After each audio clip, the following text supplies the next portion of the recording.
Hola, ¿qué tal? Gracias por estar el día de hoy acompañándome. Yo soy el doctor Jesús Mauricio Lalde Abarca y veremos síndrome nefrótico. Para esta sesión he resumido los puntos más esenciales del síndrome nefrótico. Hablaremos de la definición, fisiopatología, cuadro clínico, cómo clasificarla, cuáles son algunas de las causas del síndrome nefrótico de forma primaria o de forma secundaria, algunas indicaciones para la biopsia renal, cómo definir un síndrome nefrótico grave, el tratamiento y sobre todo algunas perlas críticas que son de relevancia en el campo médico y en el campo prehospitalario. Definición. El síndrome nefrótico se caracteriza por proteinuria, edema, hipoalbuminemia e hiperlipidemia y también hipercoagulabilidad. El síndrome nefrótico, vamos a ir punto por punto. La proteinuria. Estos conceptos sí son muy importantes que los tengas en mente y sobre todo si estás rotando por ciclos clínicos. Cuando o cómo definimos una proteinuria. Cuando es mayor de 3.5 gramos por 1.73 metros cuadrados de superficie corporal en 24 horas en el adulto y en niños va a ser mayor de 40 miligramos por hora por metro cuadrado. Cuando hablamos del edema, debemos de pensar en un paciente que está reteniendo líquidos. Estos son como tal los pacientes que presentan ascitis o la policerositis o las pacientes que tienen anasarca.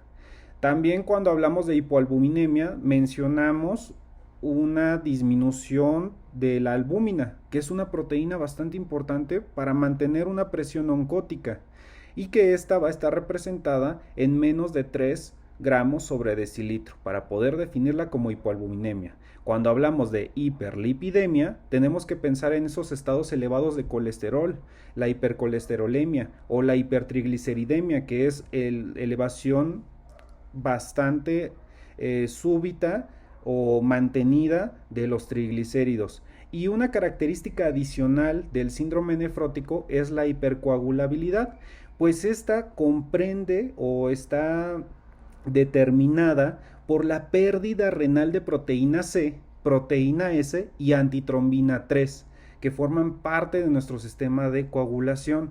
También hay que definir que en el síndrome nefrótico la presión arterial varía según la enfermedad, pues esta suele ser normal en la enfermedad de cambios mínimos y la nefropatía membranosa, y a menudo se encuentra elevada en la glomerulosclerosis focal y segmentada.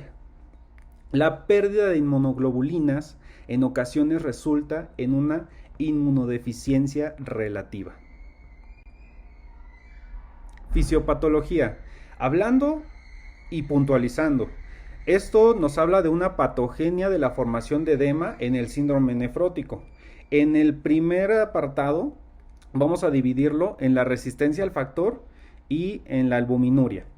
Entonces, en la resistencia al factor habla sobre la teoría de la hipervolemia o expansión del volumen, según el cual el edema sería resultado de la retención de agua y sodio por el propio riñón enfermo, que produciría una expansión de volumen plasmático y un aumento de la presión hidrostática capilar que junto a hipoalbuminemia favorecería la trasudación del líquido al espacio intersticial. En la sección B hablamos de la teoría clásica o de la hipovolemia, según el cual el descenso de la presión oncótica secundario a la hipoalbuminemia favorecería una situación de hipovolemia y la retención de agua y sodio a través de la activación del sistema renina-angiotensina-aldosterona. En situación solo tiene trascendencia clínica en circunstancias de hipoalbuminemia grave, cuando la albúmina es menor de 2 gramos sobre decilitro. En resumen, la fisiopatología se caracteriza por aumento de la permeabilidad de la membrana basal glomerular a las proteínas del plasma, lo que condiciona la pérdida de estas por la orina, y este aumento de la permeabilidad ocurre cuando hay una lesión presente en el endotelio, en los podocitos o en la membrana basal. Y esto se produce, la salida de albúmina al compartimiento vascular o del vascular al tubular. Cuadro clínico.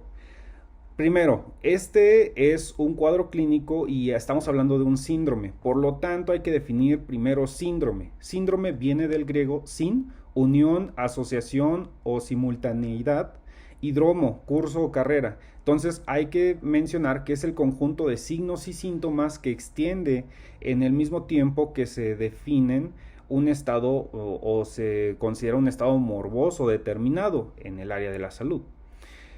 Hablando del cuadro clínico, vamos a presentar edema periférico cuando la albúmina es menor de 2 gramos sobre decilitro.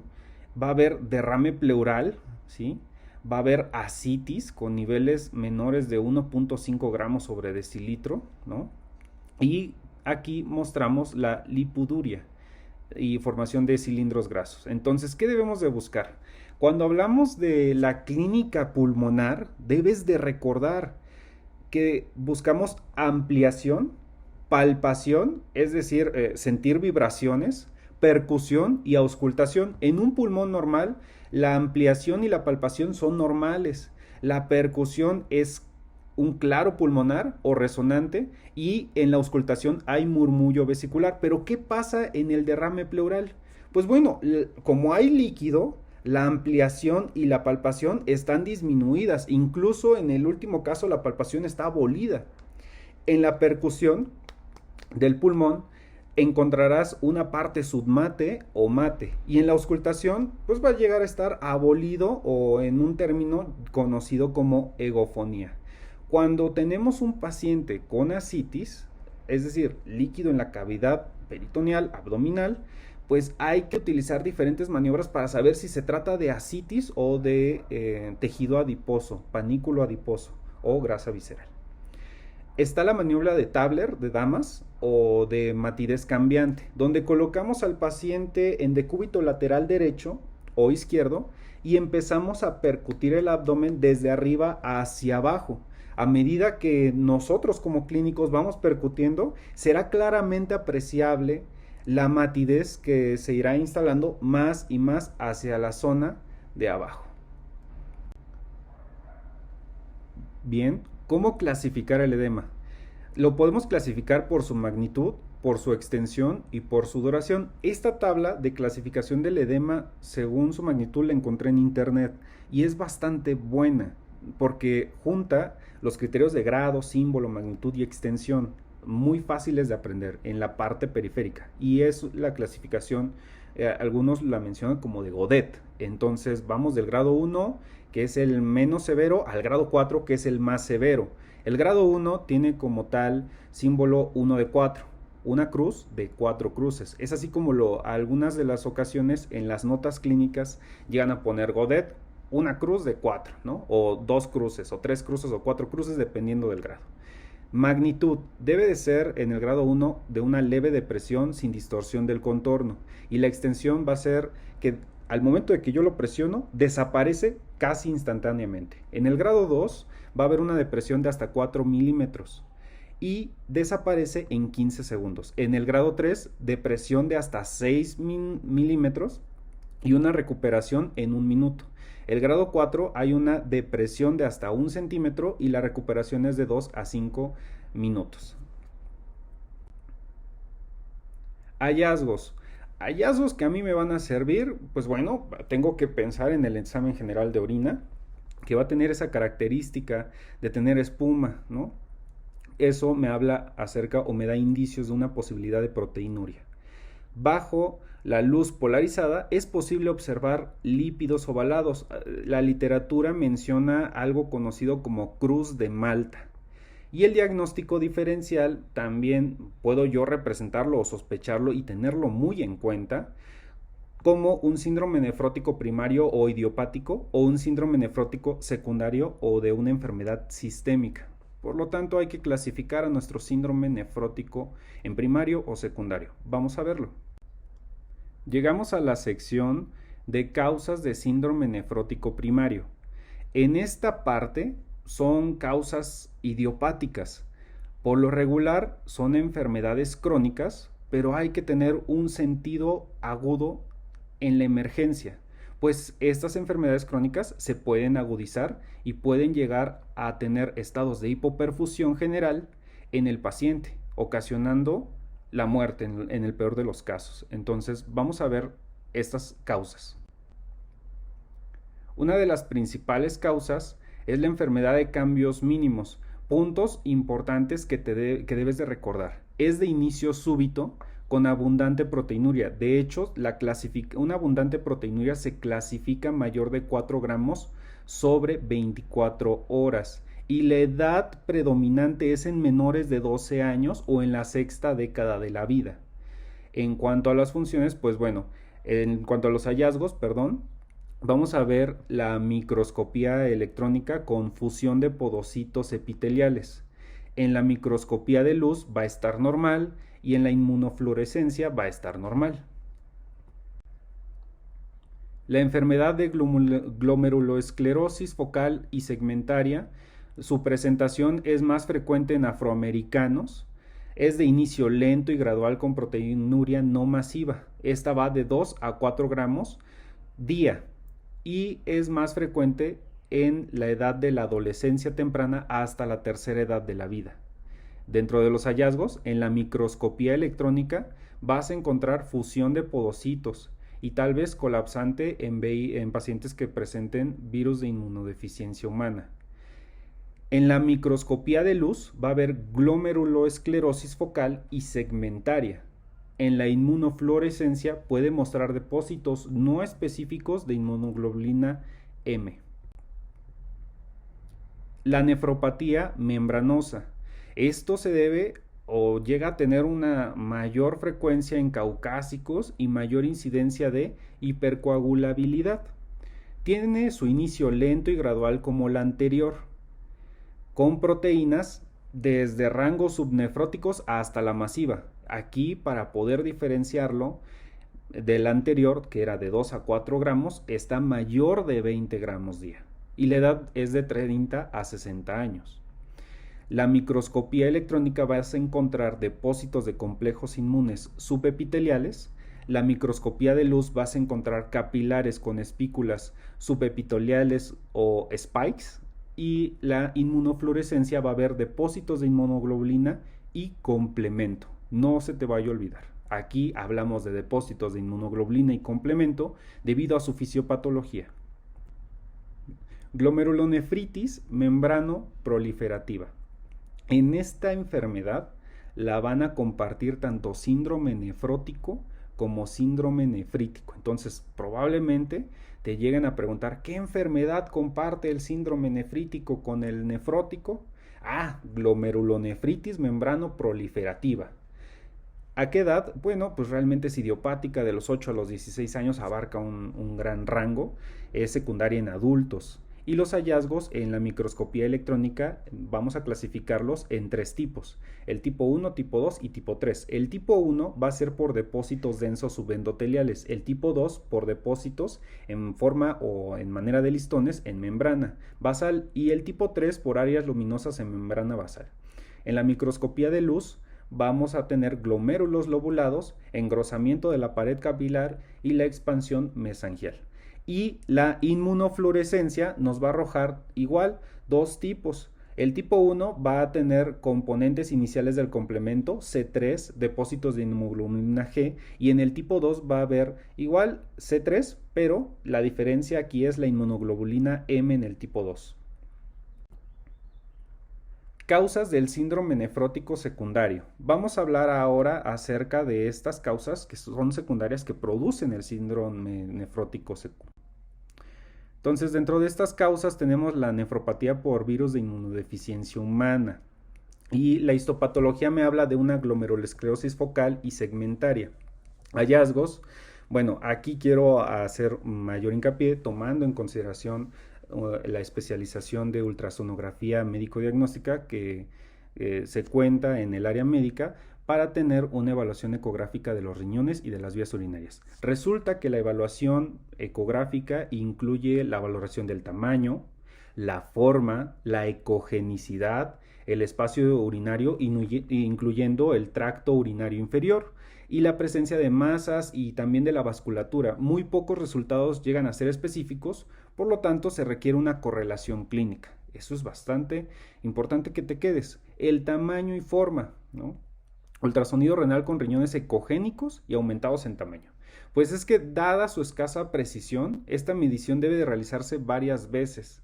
Cuando tenemos un ultrasonido, debemos de ver la longitud máxima, que va a ser el valor que debe de ser reportado en adultos, debe de ser por lo general entre 10 y 12 centímetros. El espesor cortical debe estimarse además de la longitud y se mide desde la base de la pirámide medular hasta el borde del riñón, por lo general debe de estar entre 7 y 10 milímetros. Y el espesor del parénquima debería de ser 1.5 a 2 centímetros, pero varía dentro del riñón. La acentuación de la lobulación es a menudo un signo de adelgazamiento cortical. La ecogenicidad cortical debe de ser mayor que el hígado o el vaso, y la médula debe de tener al menos una ecogenicidad que la corteza. Entonces aquí podemos observar el hígado y el riñón y vemos parte de lo que son la parte cortical y la parte medular.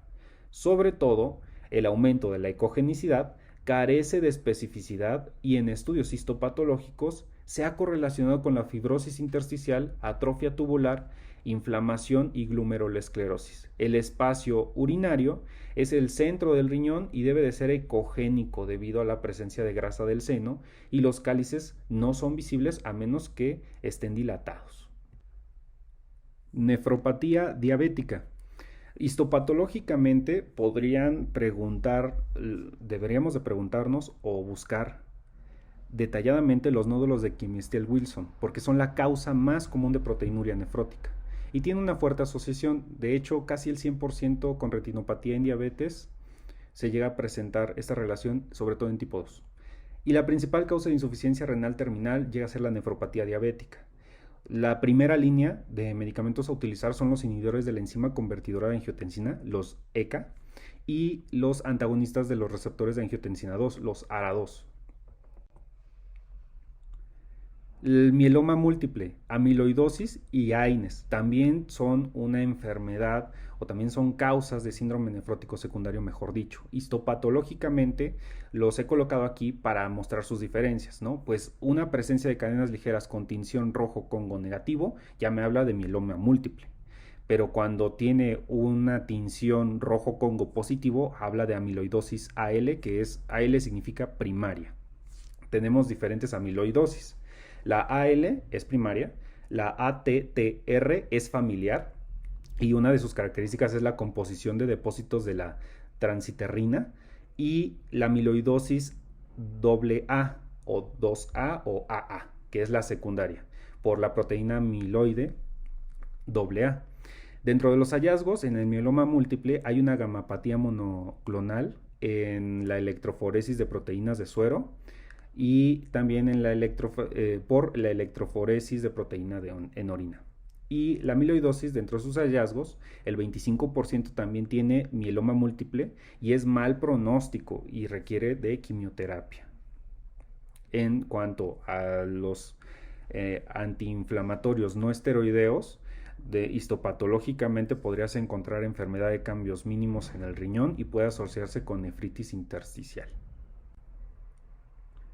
Indicaciones de biopsia renal. ¿Cuándo sí y cuándo no? En adultos se sugiere obtener biopsia renal percutánea en aquellas personas con síndrome nefrótico franco asociados con una elevación rápida de creatinina, en pacientes que padecen diabetes con síndrome nefrótico rápidamente progresivo, o en aquellos que tienen diabetes con una evolución menor a 10 años, falla renal aguda, presencia de hematuria glomerular y o ausencia de lesión microvascular, es decir, la retinopatía y la neuropatía. En niños se lleva a cabo en quienes no mejoran con la terapia de esteroides, hay recidivas frecuentes y también podríamos agregar niveles bajos de complemento. Entonces, la obtención de biopsia renal mediante técnica ecoguiada es una de las principales usos para ocasionar menor daño en personal no capacitado. La aguja de la biopsia en esta imagen está claramente identificable y se centra posicionada en la parte cortical del polo caudal del riñón izquierdo. Complicaciones. Bueno, la pérdida de proteínas a través de la orina conlleva a las siguientes complicaciones. Primero, retención de agua y sodio. El aumento de riesgo de la tromboembolia pulmonar en un 4 al 8% y el riesgo de trombosis de la vena renal hasta de un 30% debido a pérdidas urinarias de la antitrombina 3, proteína C y proteína S. Y también infección de vías urinarias secundaria a disminución de las inmunoglobulinas G, inmunoglobulina A e inmunoglobulina M. Va a haber una linfopenia y fracciones de complemento, anemia, que es muy frecuente en pacientes renales, y la alteración del metabolismo mineral. Si tiene todas estas alteraciones, probablemente el tratamiento vaya enfocado a obtener el requerimiento. Antes de definir esta parte del tratamiento, vamos a hablar acerca del síndrome nefrótico grave, pues las complicaciones que hemos mencionado anteriormente se suelen observar en casos de síndrome nefrótico grave definido como edema generalizado, más de 2.1 litros de retención de líquido. Se observa en las zonas de declive, en los párpados, derrame pleural, peritoneal o incluso pericárdico. Y aguas aquí porque esto te podría ocasionar un taponamiento cardíaco y paro cardíaco, ¿no? Al igual que las otras causas, por ejemplo, en situaciones de emergencia, ¿no? Insuficiencia renal con una tasa de filtración glomerular TFG por debajo de 50 mililitros minuto. Proteinuria mayor de 5 gramos por día, hipoalbuminemia menor de 2 gramos sobre decilitro e hiperlipidemia mayor a 1.5 del valor basal. Ya revisando la fisiopatología, ya revisando el cuadro clínico, definiendo algunas de las complicaciones, revisando el síndrome nefrótico grave, vamos a hablar del tratamiento. Aquí muy importante que te apegues a la normatividad, a tus guías de práctica clínica, a tus protocolos locales, a los estándares internacionales de las guías con entes más prioritarios y sobre todo el aspecto ético, el aspecto legal no se te vaya a olvidar, ¿no? Entonces, hablando de esto, hay que ver al paciente como una unidad biopsicosocial. El tratamiento inicial del síndrome nefrótico incluye un control estricto de la tensión arterial con inhibidores de la enzima convertidora de angiotensina e inhibidores de LARA2 a partir de la elevación sistólica mayor de 125 milímetros de mercurio y diastólica mayor de 75 milímetros de mercurio. La meta que debemos de tener estos pacientes que tienen un problema renal es menor de 130-80 milímetros de mercurio. Se debe de evitar la disminución de la presión sistólica a menos de 110 milímetros de mercurio. Estos medicamentos antihipertensivos van a inhibir la resistencia arteriolar eferente, lo que reduce la presión glomerular y lo que va a reducir el daño renal y la excreción urinaria de proteínas.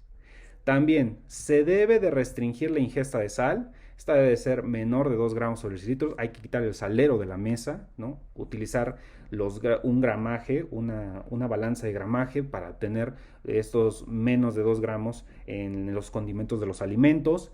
Líquidos y proteínas, vamos a restringirlos también a una dosis de 0.8 a 1 gramos kilogramo día.